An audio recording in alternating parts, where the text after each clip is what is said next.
mais um programa VitaCast, começando por aqui hoje. E a gente já começa falando de um assunto super interessante, que é a mudança do comportamento das nossas crianças no pós-pandemia. E principalmente o que tudo isso influenciou no aspecto de convívio social, na alimentação e o que tudo isso gera de resultado na vida delas. É isso mesmo, Camis. E como parte da nossa pauta hoje, a gente traz matérias bem interessantes e pertinentes ao assunto.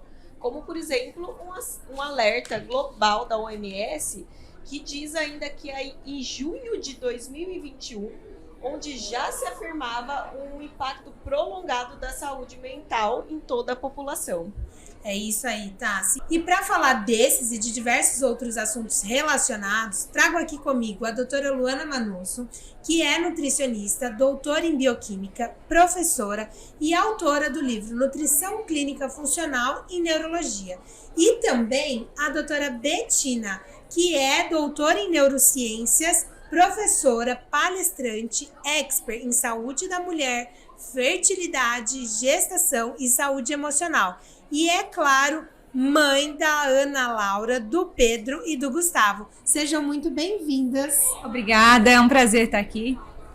Prazer imenso estar aqui, muito obrigada pelo convite. Obrigada a vocês.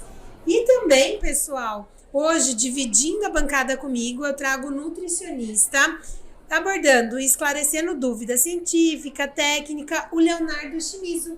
Bem-vindo, Léo. Muito obrigado, Camis. É sempre um prazer estar aqui com vocês no VitaCast. Lembrando, pessoal, nós estamos aqui no 3º Congresso Sul Brasileiro de Nutrição Funcional. Então, se de repente o pessoal de casa ouvir um barulhinho, um som de música, o pessoal dançando aqui do lado, saibam que é por causa disso, tá? Lembrando também, pessoal, que esse programa ele é um oferecimento da Vitafor Nutrientes e ele foi criado especialmente para você aí de casa se nutrir de informação, para você, ouvinte, espectador, ter conteúdo relevante, sempre pensando em promover saúde e conhecimento para vocês.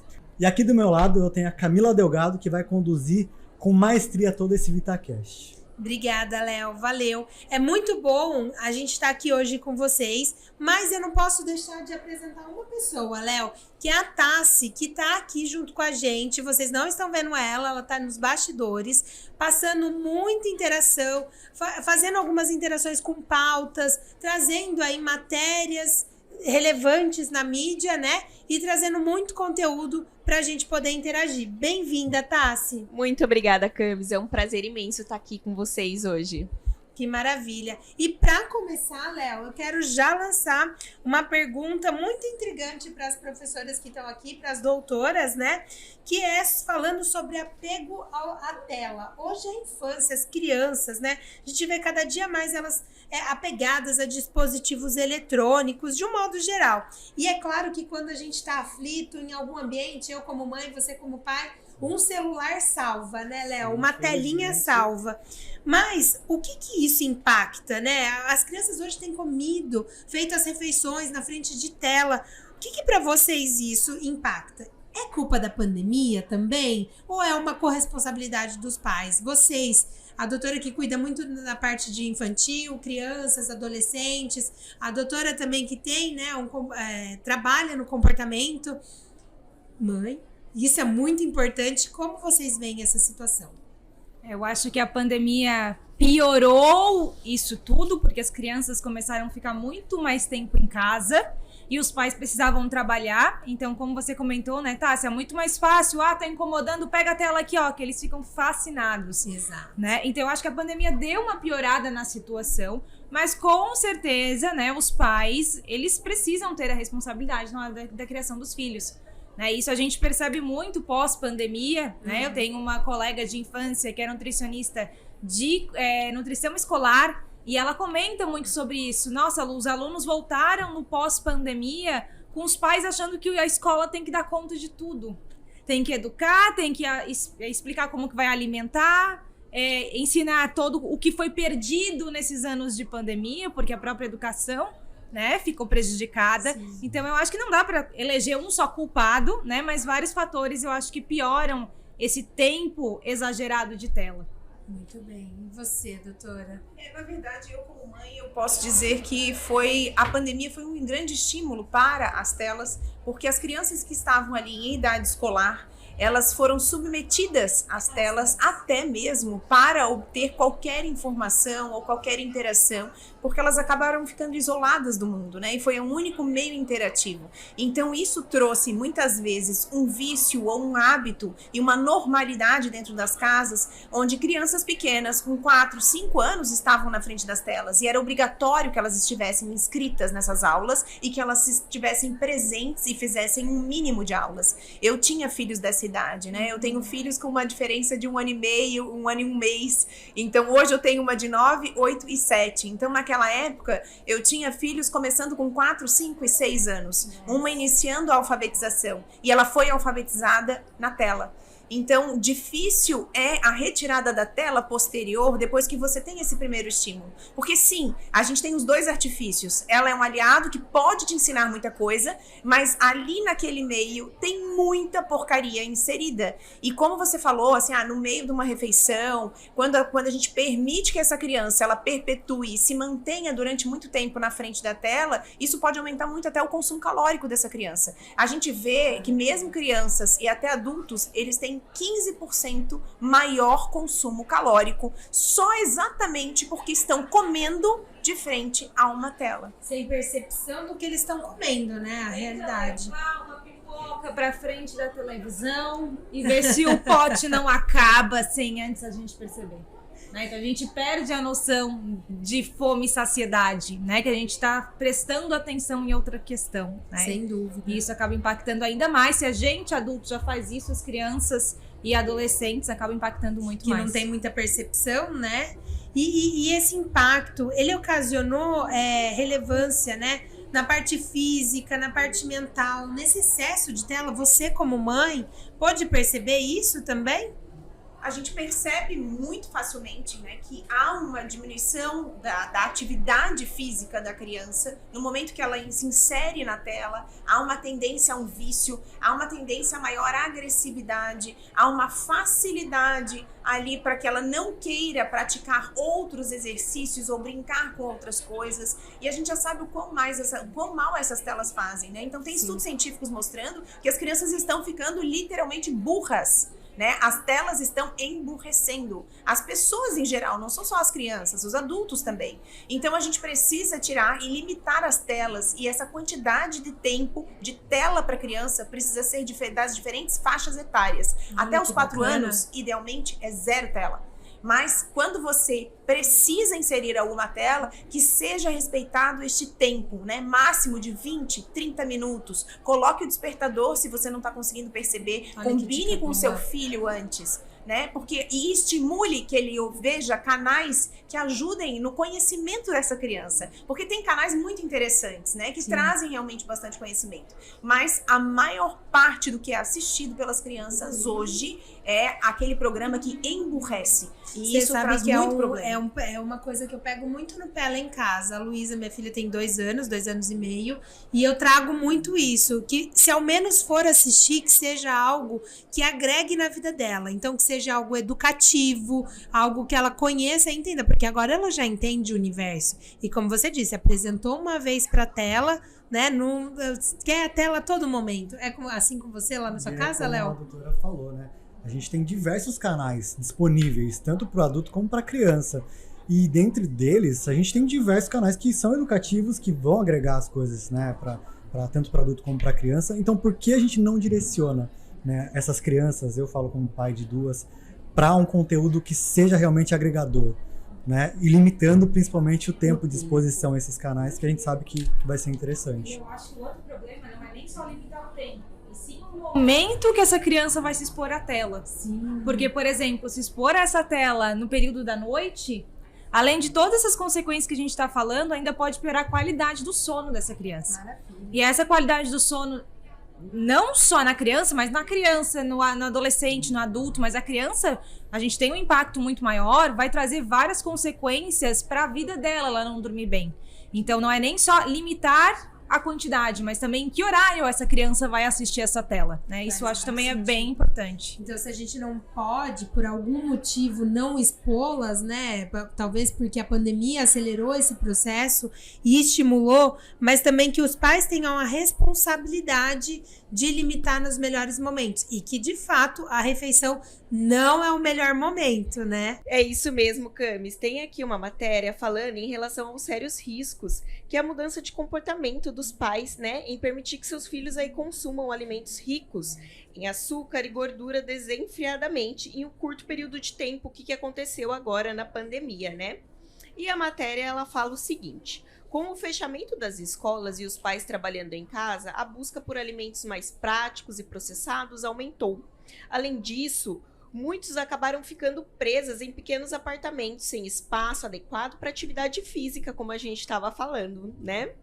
As consequências dessa mudança de hábito já foram percebidas em muito na saúde dessas pessoas, em um curto espaço de tempo. Em um estudo feito pela Unicef, cerca de 61% das famílias aumentaram o consumo de fast food e refrigerante durante a pandemia, além de diminuir o consumo de verduras e legumes. Por mais que muitos acreditam ser apenas uma fase, introduzir alimentos gordurosos, ultraprocessados e repleto de açúcar pode causar danos sérios à saúde das crianças. Inclusive a compulsão alimentar, né? Que é um dos riscos mais iminentes no primeiro momento. Eu acho que essa notícia que a Tassi trouxe pra gente vem bem de acordo com o que vocês falaram. Do momento que a criança está consumindo as coisas, e principalmente porque geralmente quando a criança vai consumir na frente de uma televisão, a pior das hipóteses é que ela venha consumir um alimento ultraprocessado, e é o que a gente encontra muito dentro do consultório, né? Dando bolachinha, dando biscoitinho. O que vocês têm para dizer em relação a esse tipo de alimento sendo vinculado ainda mais com esse problema da televisão na frente das crianças? Esse alto consumo de, principalmente ultraprocessados, além do que a Tassi já comentou, né, que está associado normalmente com muito açúcar e muita gordura saturada, isso por si só, ele já acarreta em vários problemas para a saúde dessa criança, principalmente, né, dessa fase que ela está. Já é ruim para o adulto, que nós já estamos com os órgãos todos desenvolvidos. Para essa criança que está em processo de desenvolvimento, em especial para o cérebro, né, para a saúde mental, que a gente vai falar hoje, isso é péssimo. E esses industrializados e ultraprocessados, eles vêm embutido com esse açúcar, gordura saturada, gordura trans, com muitos aditivos. Então, adoçante, glutamato monossódico, edulcorante. E isso a gente já tem cada vez mais estudos também mostrando que impacta negativamente na saúde e no cérebro dessas crianças, né, Betina? Com toda certeza. Então a gente vê crianças cada vez com maior diagnóstico de transtorno de ansiedade, de depressão, né, que não era visto anteriormente. A gente vê crianças muito mais estressadas. A gente começa a perceber um maior impacto também nos transtornos de déficit de atenção, na hiperatividade. E aí, para acalmar essa criança, eu dou algo que é palatável. Para diminuir a ansiedade dessa criança, eu dou algo que é palatável. Né? Claro que houve, junto com a pandemia, uma sobrecarga dessa mãe, porque essa mãe precisou continuar trabalhando, virou mãe em tempo integral e ainda tinha que dar conta das atividades da escola. E aí eu falo como mãe, né? Então é muito mais difícil você manter uma alimentação mais saudável para essa criança, porque o acesso até para essa mãe sair, ir em busca de um alimento mais saudável ficou mais difícil. Então a gente não está condenando e entende que em parte realmente foi muito difícil, só que agora a gente tem que recuperar todos esses danos. E aí a gente vê o impacto que isso tem principalmente uma criança com transtorno espectro autista, né? A gente sabe que antigamente a gente tinha a cada 1000 nascidos um paciente com transtorno espectro autista, hoje a gente tem a cada 40 nascidos um com transtorno espectro autista. E aí essa alimentação errônea, muito rica em ultraprocessados, com farináceos, com aumento do consumo excessivo do glúten, né? Esses alimentos vão impactar diretamente no desenvolvimento dessa criança. E com certeza para essas mães foi ainda mais difícil, mas vai afetar, né? Irão afetar cada vez mais o desenvolvimento do cérebro dessa criança. As consequências vão vir também daqui a alguns anos, né? A gente já tem estudo mostrando que as crianças que consomem mais gordura saturada na dieta, eles fizeram análises do cérebro, elas têm um hipocampo alterado. E o hipocampo é uma região do cérebro associado com memória, com formação de novas memórias. E isso pode acarretar em consequências até talvez num futuro no maior risco de desenvolver alguma alteração cognitiva, né? Ou que dirá talvez um Alzheimer, não sabemos ainda, né? Mas talvez essa consequência nessa fase inicial talvez tenha aí consequências a longo prazo que a gente vai descobrir talvez daqui a muitos anos. Traduzindo talvez para um leigo, né, que esteja ouvindo aqui o nosso podcast, literalmente o emburrecimento da nossa população. E é isso que está acontecendo quando a gente tem uma atrofia de hipocampo, né? Sim, sem dúvida. Isso é crítica, é importante, serve de alerta para que se a gente tá seguindo essa vida, né, esse estilo de vida até agora, é o momento de refletir levando toda essa informação. É muito pertinente, né, Léo? Sem dúvidas, eu tenho certeza que essa conversa de hoje vai dar vários tapas na cara de muitos pais, assim como nós, que a gente precisa realmente ouvir isso de um profissional. Tem muita informação que nós mesmos, sendo nutricionistas, a gente não tem, que vocês trazem pra gente e a gente consegue colocar na nossa prática como pais. Porque muitas vezes o pai quer agradar a criança. Ah, mas ela gosta desse alimento, eu vou dar, fiquei tanto tempo fora trabalhando, então eu vou dar isso que ela quer. Só que isso às vezes pode repercutir em consequências pra saúde dessas crianças. Então, às vezes, a questão do pai não é ser o chato e que não pode comer isso, eventualmente não tem problema, né? Ninguém é ET que não come nenhuma porcaria de vez em quando, mas a gente tem que melhorar esse padrão alimentar ao longo do máximo possível dos dias da semana, para eventual, quando vai sair, vai comer algum ultraprocessado, eventual, isso não impactar de forma tão severa. Que essa exceção não seja todo dia, né? Porque hoje é a exceção de um chocolate, amanhã outro junk food, e essa exceção acaba virando de todo dia. Para as duas doutoras, com relação à questão da fome emocional, tá? Falando agora de fome emocional. Aquele pai ou aquela mãe que viaja e traz, né, aquela coisa que nem a doutora citou, que é aquilo que a criança de repente gosta muito. Isso não cria também um marco naquela fome emocional da criança a ficar aliando isso? A volta do meu pai sempre tem aquele chocolate, sempre tem aquele lanche. Isso não cria uma espécie de um marco afetivo com relação à comida de uma forma negativa? Sim, e uma coisa que a gente sempre faz na nutrição, né, é tentar desestimular justamente essas questões de, você só vai poder comer o doce se comer a salada. Se você fizer isso, arrumar alguma tarefa de casa, eu vou deixar você comer aquilo. Não, o papai vai trabalhar, mas sempre que o papai trabalha... de recompensa. Né? Isso pode estimular esse consumo de forma inadequada, né? Ou talvez, inclusive, né? Talvez algum transtorno, alguma outra questão. Então, normalmente a gente tende a desestimular esse tipo de comportamento. Exatamente. E falando em comportamento ainda dessas crianças, desses adolescentes, vocês sentem que a pandemia também teve uma influência muito grande na prática de atividade física, ou vocês acham que isso tem sido uma tendência das pessoas como um todo a reduzir a atividade física, a serem mais sedentárias? O que vocês têm visto, tanto no consultório ou na vida real, como mãe, na questão de exercício físico?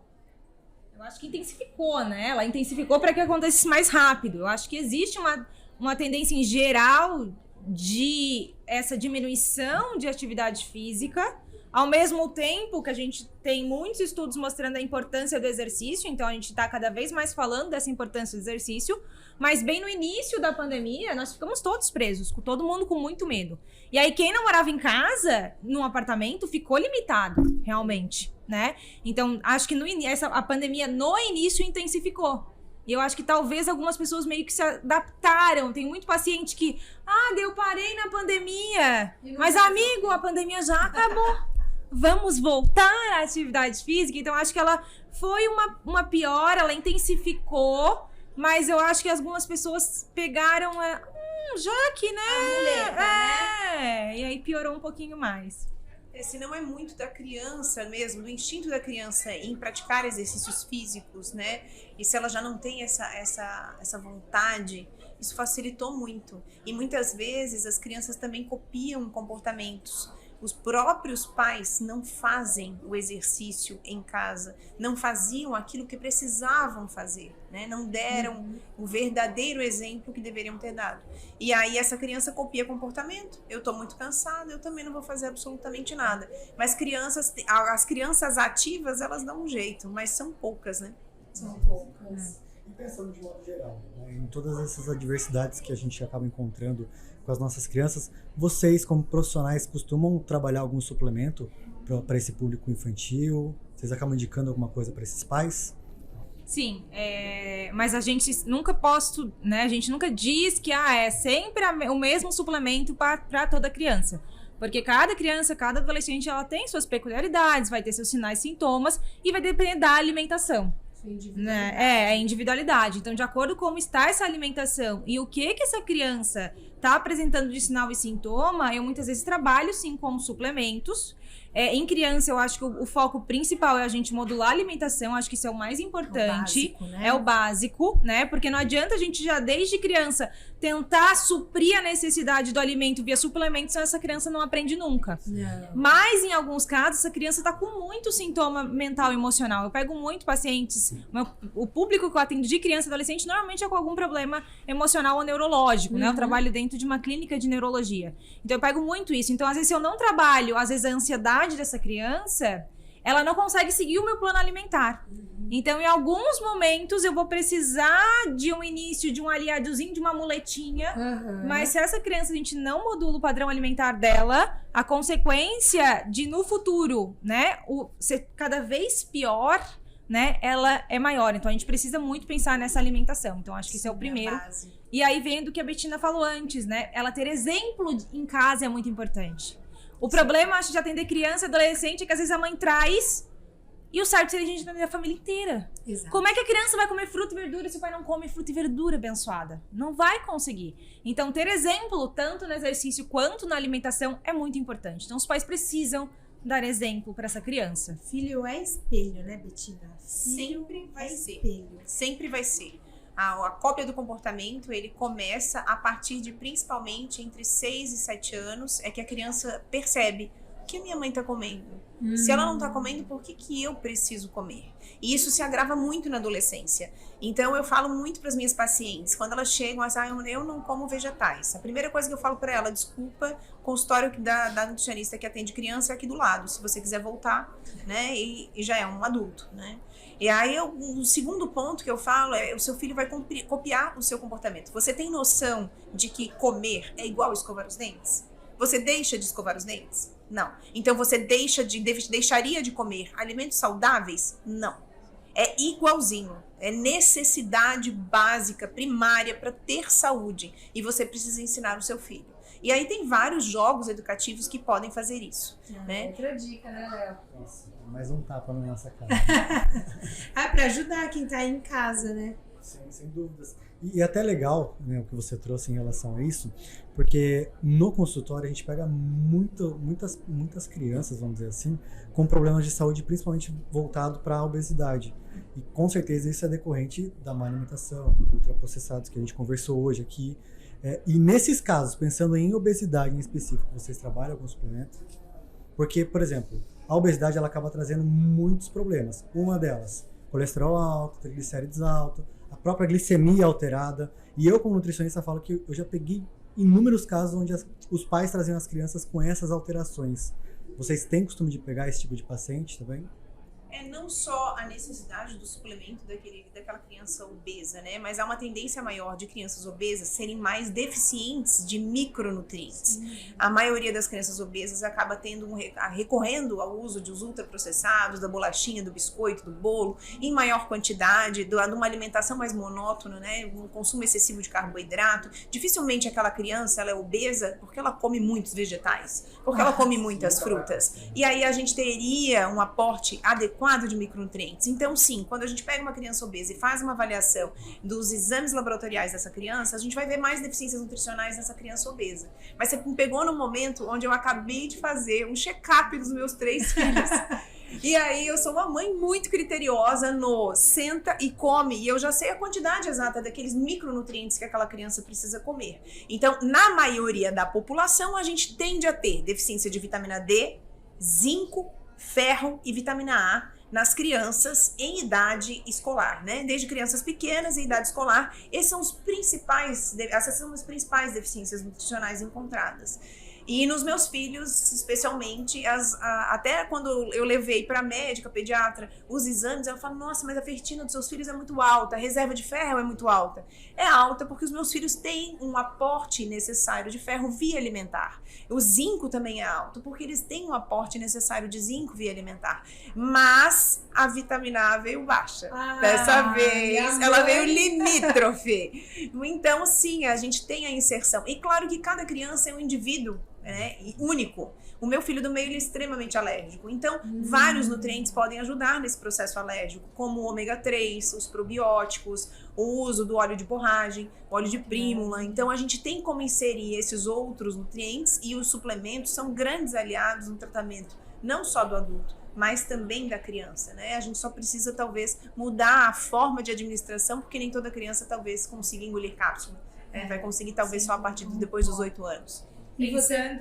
Desculpa, doutora, pode falar, imagina. Pensando em crianças obesas, uma coisa que eu sempre gosto, porque sempre está associado, sempre, assim, não tem como uma criança ser obesa e ela não ter alguma alteração de intestino, de microbiota intestinal. Exatamente. Então, eu isso. na minha prática, pelo menos, eu super concordo com a Bettina, com essas coisas que ela comentou aí, que a gente precisa de alimento, mas pelo menos de início de tratamento nas crianças obesas, é difícil ela sair do consultório sem uma prescrição de probiótico. É isso que eu ia falar. Vocês falaram muito da parte da parte mental e extremamente relacionado. Saúde do intestino, inflamação, parte mental. Uma das coisas que eu mais estudo atualmente é essa relação de intestino e cérebro. E o impacto deste intestino nessas questões de saúde mental, de criança, de adolescente, de adulto, ela é muito grande. Mas as crianças, elas respondem muito mais rápido do que adultos, né? Então, a gente vê uma melhora muito significativa, muito rápida com o uso de probiótico. Em especial, talvez, na minha opinião, o que mais responde rápido, que a gente vê melhora de sintoma, são nas crianças com transtorno de espectro autista, né? Aqui, o uso de probiótico é, assim, absurdo na prática clínica, essa diferença, né? Mas as crianças obesas, a gente tem que partir do pressuposto que elas têm disbiose, isso a gente já tem vários estudos, e que isso impacta na inflamação de baixo grau e que isso impacta no cérebro. Então, a gente já tem inúmeras comprovações científicas sobre esse assunto, então eu acho que isso é um ponto que eu normalmente costumo trabalhar no consultório com o uso de probiótico nessas crianças obesas. O resto a gente vai ter que avaliar como tá a dieta, o que a gente consegue via dieta ou não. Exato. E eu não sei vocês, mas eu tenho uma angústia como nutricionista também, a questão da saúde intestinal para criança. Muitos pais e mães usam de muleta medicamentos, né, outras coisas, outras formas daquelas crianças que são constipadas, quando a raiz do problema muitas vezes é a alimentação. É o que a gente falou das frutas, das verduras, dos legumes, e eu me sinto tão aflita quando eu pego uma mãe usando de muleta algum outro meio, né, para esvaziamento e que dá até uma dor no coração. E os pais possivelmente não consomem uma alimentação adequada. É nítido. É exatamente o que elas falaram, né? A gente encontra diversas crianças com esses casos que têm desbiose e geralmente os pais dessas crianças também têm a desbiose.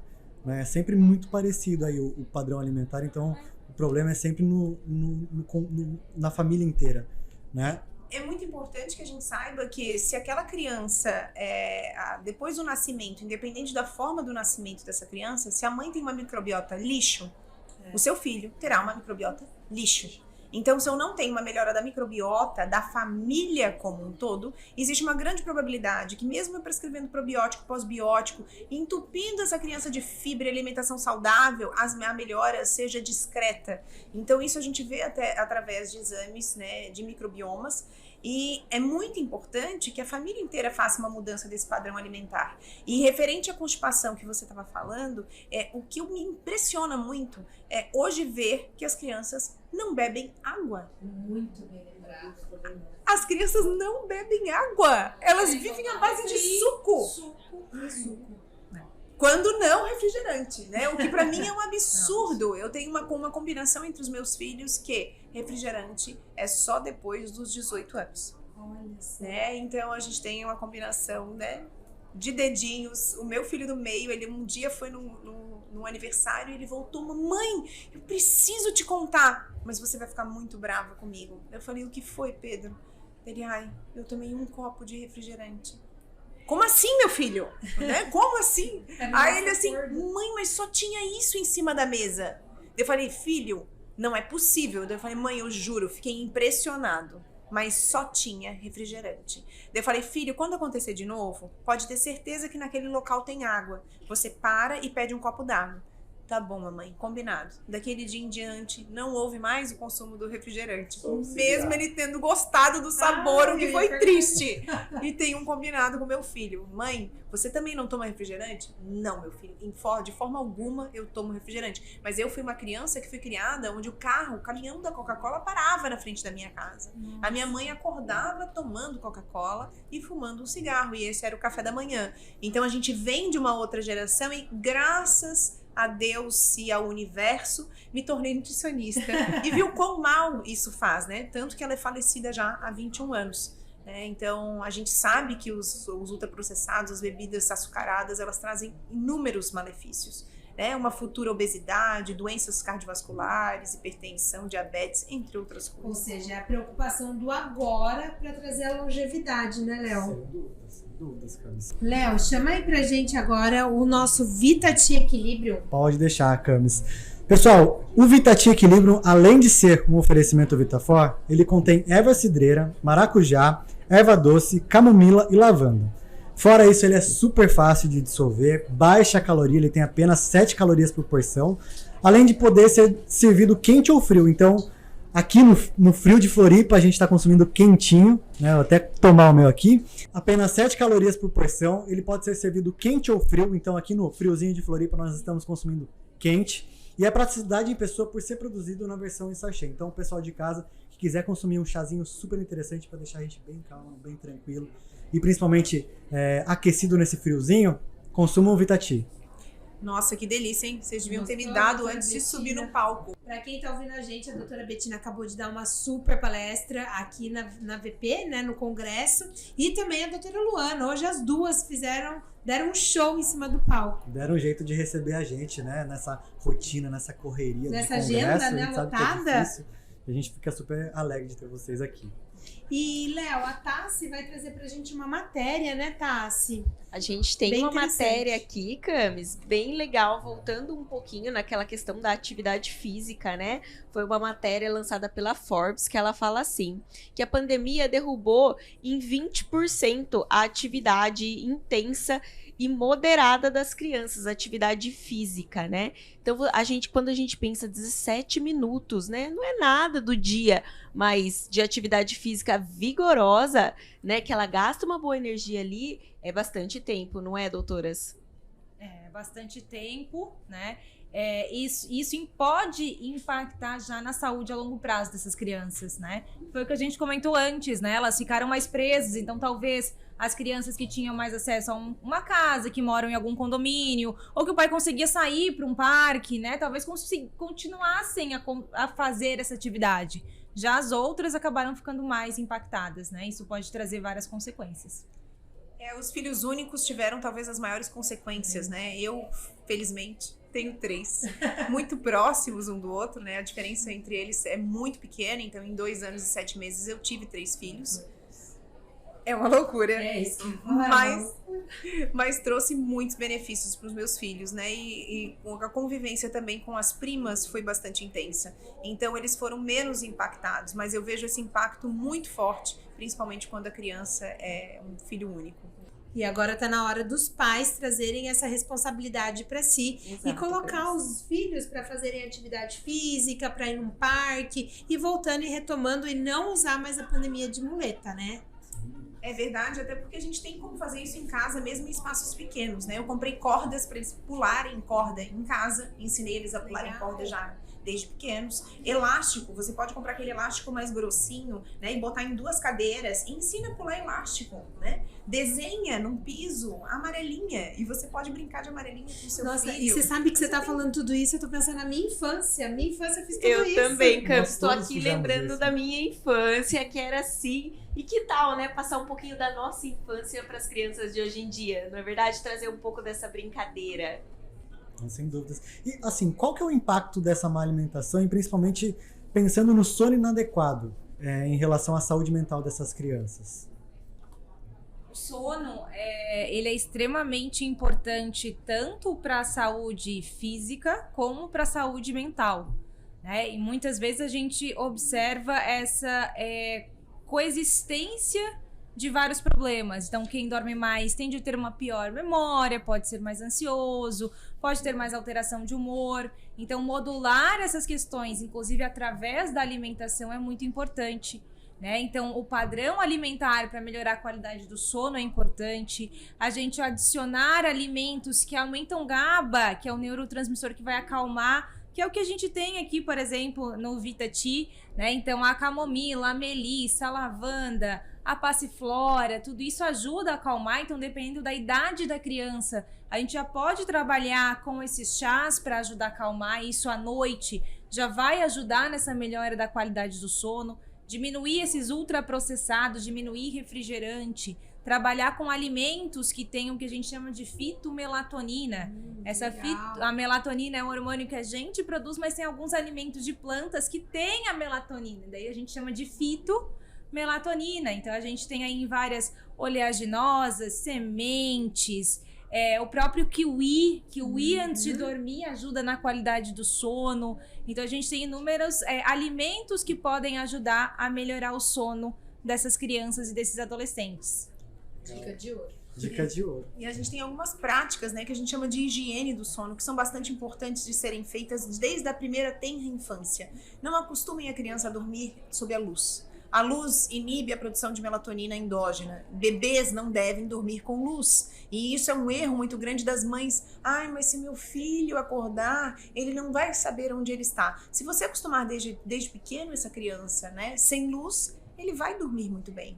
E aí, desligue, se você é mãe, né, aquela mãe que está ainda naqueles primeiros 3 anos, onde você acorda, a criança ainda se alimenta durante a madrugada, que isso é perfeitamente normal, mantenha abajur de cor vermelha, porque a luz vermelha não bloqueia a produção de melatonina, diferente dos outros tons de faixa de luz, né? A luz branca, ela é uma das que mais bloqueiam a produção de melatonina, e a luz azul, que é o das telas, do computador, né? Ela é a pior possível e ela bloqueia em 100% a melatonina. Então nós teremos um sono, uma privação de sono, um sono picado, uma criança tendendo à insônia. E um outro erro muito grande é você deixar a criança dormir no horário que ela sente sono. Não, precisa ter um hábito.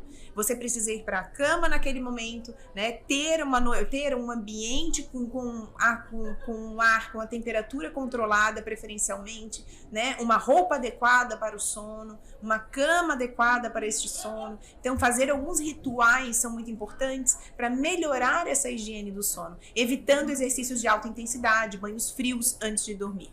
Olha que dica boa, né? Nossa. Doutor, eu acho que é ter rotina, né? Montar uma rotina para a criança. Tanto os pais quanto a criança precisa ter essa rotina. E hoje o que as pessoas mais têm dificuldade é ter rotina, né? E a gente já sabe que a rotina traz muitos benefícios, tanto para o adulto como para a criança. Isso complica quando a rotina do pai também é problemática, no sentido assim de não ter a rotina sempre estabelecida. Eu atendi agora essa semana uma mãe com 2 filhos e a mãe às vezes trabalha de madrugada. E aí o que a criança de 9 anos faz? Ela vai dormir às 3 horas da manhã. Nossa. E aí isso altera toda essa questão fisiológica dessa criança. E lógico, vai ver ela o quê? Ansiosa, tem hiperatividade, né? Então isso vai alterando várias outras questões da vida dela. Nossa, é importante a gente falar Sem disso, né, dúvidas. Léo? Tassi, você tem uma notícia para dar pra gente também? Eu tenho sim, Léo. Eu tenho uma sobre fast food aqui. Olha, de alguns anos já, uma matéria de alguns anos que saiu, na verdade foi um estudo de Londres. Ele fala que as crianças que comem mais fast food têm um maior risco de desenvolver um QI um pouco mais baixo na vida adulta. Olha como é perigoso a gente ficar comendo fast food, gorduras e muito açúcar nessa fase de desenvolvimento, né?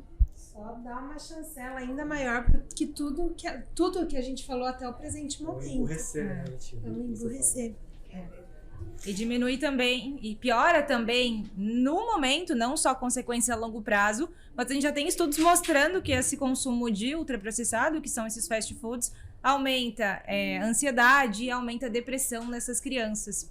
Eu acho que um ponto também bem importante aqui é que, às vezes, os pais, eles acham, não, mas é normal, é A criança nessa idade ser mais irritada, ser mais chorosa. Então, na área da psiquiatria, hoje, todos os artigos, eles colocam que, principalmente, depressão, ela é subdiagnosticada e subtratada nas crianças. Porque os pais acham que é normal criança ser assim, é normal. Chorona. E aí irritada. não tem o diagnóstico correto e você desenvolver depressão nessa criança, ela vai impactar para a piora dessa depressão na vida adulta. Então, às vezes, a gente pega o paciente adulto hoje com depressão e pode ser que tenha vindo de uma depressão na fase de infância que não foi tratada de forma adequada. Não foi diagnosticada. E como que a gente pode, né, falando já dessa questão da depressão, minimizar esses impactos da pandemia? A gente já deu algumas dicas. A doutora Betina falou muito sobre a atividade física, a doutora Luana com telas. Tem mais alguma dica que vocês podem dar ou que vocês veem muito no consultório que a gente não abordou aqui de como minimizar esses impactos que a pandemia deixou nas nossas crianças? Aí vou puxar a sardinha pro nosso lado e falar de novo de alimentação, porque na minha opinião é uma dos mais importantes, né? E como eu estudo muito e dou aula sobre esse assunto, né? A gente tem muitos estudos mostrando desse impacto de você melhorar o padrão alimentar nessa questão. Então, assim, já está com alteração, a criança está mais ansiosa, a criança está mais depressiva, mais hiperativa. A alimentação vai sim trazer um impacto benéfico.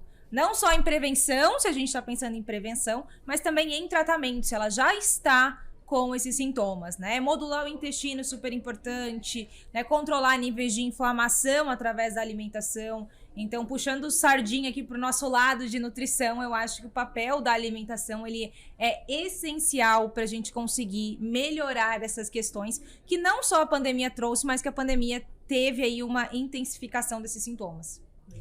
E só como uma complementação que não menos importante, né? Trabalhar a espiritualidade e auxiliar essa criança a estimulá-la a meditação, né? Que isso pode ajudar muito na qualidade do sono, impactar diretamente no ser humano que essa criança vai ser, né?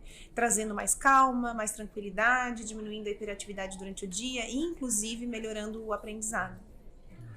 E lembrando, óbvio, que muitas vezes, né, é necessário levar também para outros profissionais de saúde, dependendo da gravidade desses sintomas, né? Então, um psicólogo muitas vezes ajuda muito, muitas vezes quase sempre, né? Às vezes tem que ir para um médico psiquiatra, que em alguns casos vai ter que receber tratamento, embora se evite ao máximo tratar essas crianças com medicação, pensando em ansiedade e depressão, mas em alguns casos vai ser necessário. Então, uma equipe multidisciplinar acompanhando essa criança, a gente sempre vai ter um resultado mais efetivo do que quando é só um profissional de saúde, né? E tem algum nutriente para desenvolvimento neuronal que pode ser suplementado desde a fase infantil? Acho que tem vários, né? Eu acho que o ômega 3 é um dos mais importantes, né? A vitamina D é super importante, o zinco para o desenvolvimento é bem importante, né? Mas se a gente pensar no cérebro, né? Só para o cérebro funcionar e fazer todas as reações bioquímicas, a gente depende de todos os micronutrientes, né? Então é essencial a gente ajustar isso via alimentação.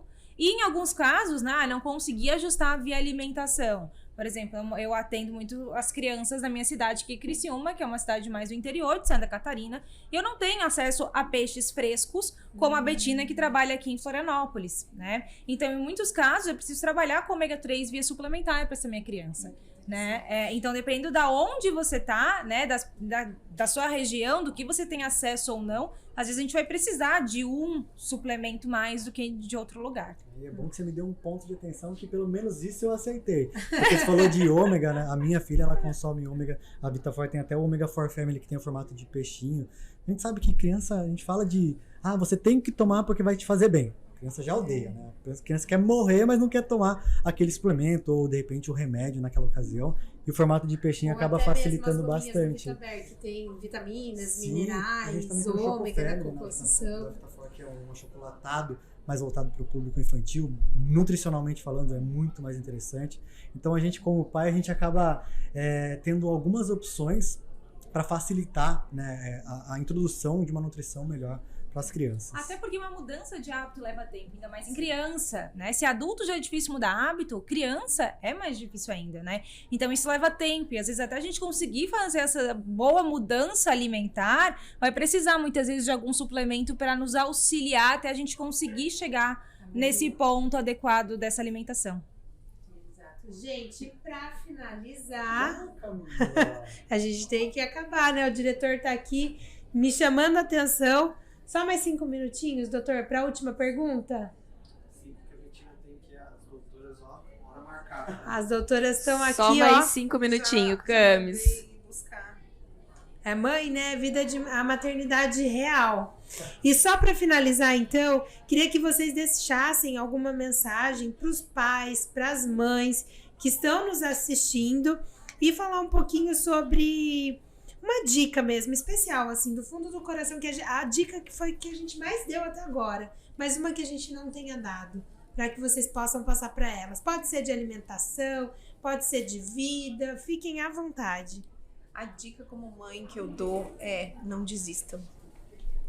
A criança vai bater o pé, a criança vai dizer: mamãe, mas eu odeio, a criança vai querer cuspir, mas não desistam.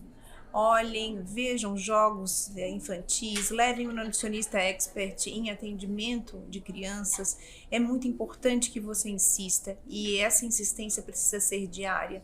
A alimentação saudável, ela é prioridade, assim como escovar os dentes, assim como tomar banho, e ela deve ser praticada todos os dias dentro da sua casa. Mas, antes de tudo, comece por você.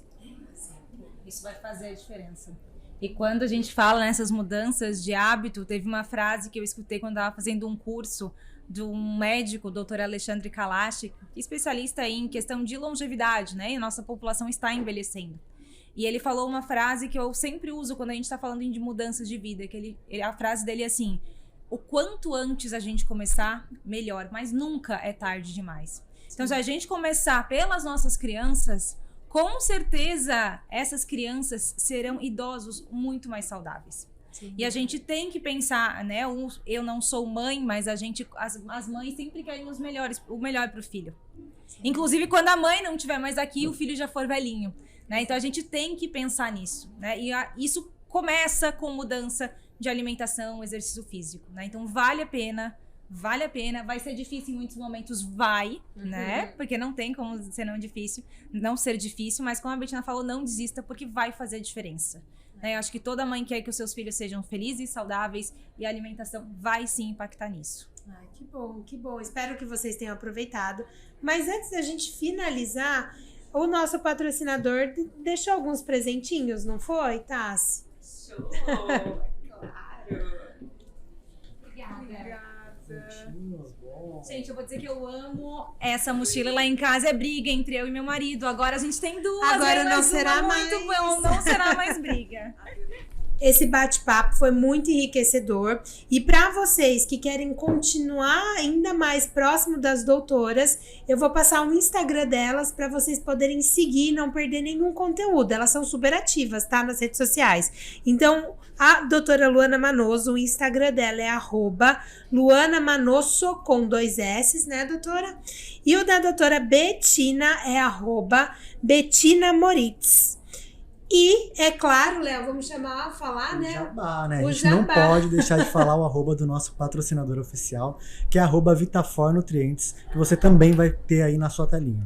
E, Léo, a gente trouxe presente da Vitafor, a gente falou tanto de produtos aqui.